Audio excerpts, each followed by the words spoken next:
ধন্যবাদ পাগলদিয়া লাইভৰ সাংবাদিক বন্ধুসকললৈ। আজি আমি আজাদ হিন্দ ফৌজৰ প্ৰথম শ্বহীদ মেজৰ দুৰ্গামল্লৰ জন্ম দিৱস উপলক্ষে আমি তেখেতৰ প্ৰতিকৃতিৰ সন্মুখত দুৰ্গামল্ল স্মৃতি সংঘৰ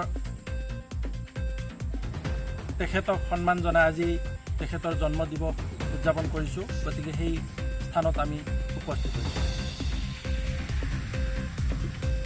ভাৰতৰ স্বাধীনতা সংগ্ৰামত ভাৰতীয় যেতিয়া ব্ৰিটিছসকলৰ তলত আছিলে সেই সময়ত ভাৰতৰ স্বাধীনতা আন্দোলন আৰম্ভ হৈছিলে আৰু সেই সময়ত সুভাষ চন্দ্ৰ বসুৰ নেতৃত্বত আজাদ হিন্দ ফৌজৰ গঠন হৈছিলে আৰু সেই আজাদ হিন্দ ফৌজৰ মেজৰ দুৰ্গামল্লই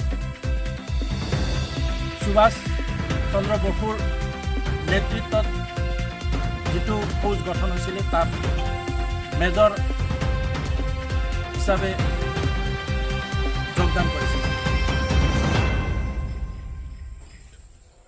আজি আমি মেজৰ দুৰ্গামল্লৰ স্মৃতিত ৰাতিপুৱাৰ ভাগত আমি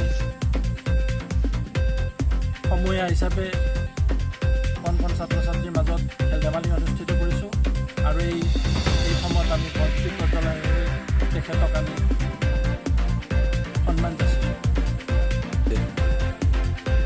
আমি আমাৰ গাঁওখনত দুৰ্গামল্ল স্মৃতি সংঘ নামেৰে সংঘ স্থাপন কৰি 1980 চনৰ পৰা আমি এই কাৰ্যসূচী ৰূপায়ণ কৰি আহিছোঁ।